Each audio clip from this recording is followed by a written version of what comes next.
everyone, I'm Giggles, and this is the third part to my story, The Little Door, which is a true event that happened at my grandmother's house in San Diego.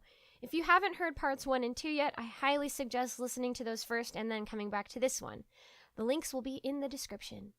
And now, enjoy the third and final part of The Little Door.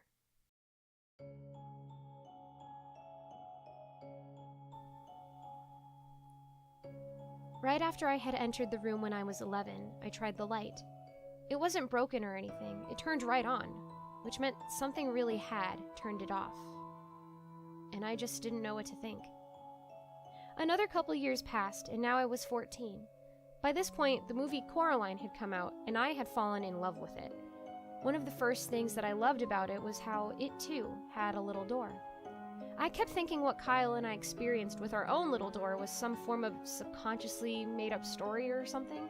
I didn't know what to believe about it, but I did know that at the age of 14, I was learning how to yield my imagination to make characters and stories and whatnot. Alpine had always been a nostalgic, fresh, enchanting place that filled me with inspiration, so I was excited to go back to gain some of that.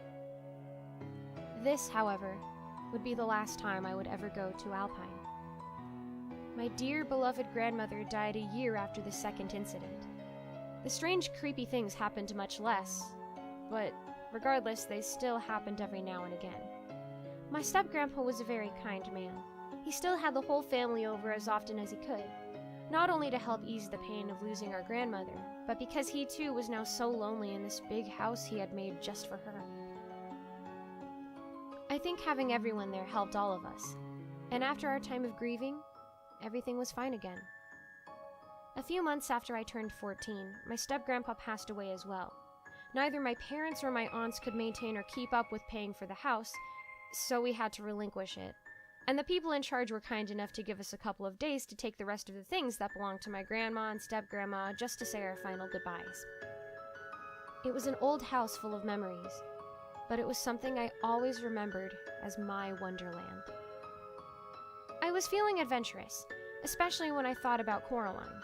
So the morning we left for San Diego, I packed up a flashlight, my special hat, and a backpack that contained my Bible. I was going to look into the little door and see once and for all what lurked behind it. My family and I sifted through many of my grandma's belongings. I still have some jewelry and furniture from that house. While my family continued to look at things downstairs, I went up to the walk-in closet by myself. I'm not sure where Kyle was at the time, but I can't seem to remember him being there with me, so I assume he was probably with the others or just refused to go with me or something. I turned on the light. My nerves started acting up as I remembered the panic I had experienced in the past in this room. I decided to cling to all the happy memories there instead. It had been my cousin and mine's little clubhouse after all. I made my way to the little door, half expecting something vicious to lunge out at me. Taking my flashlight out of my backpack, I braced myself by taking a deep breath, and then I opened the door. It was nothing.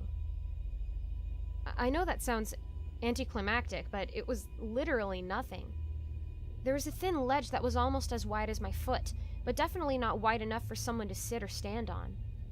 Beyond the ledge, it was just pitch black. I shined the flashlight along the sides to see if I could locate a light switch, but there was nothing. Then I tried shining the light down into the dark abyss, but there was still nothing. I couldn't see any walls or floor or construction, anything. This definitely solved something in my head. The first incident with the little door, our parents assumed it was our older cousins playing a prank on us from inside the door, despite the fact that all of us kids were told not to open it. And, to think of it, I never saw any of the adults themselves ever go near it. But this ledge was so thin that there was just no way our older cousins could have been inside. I had always had this theory that there was some secret part of the house that led to the other side of the little door, but there was just no way my cousins could have been in it. Which means something else was definitely lurking there.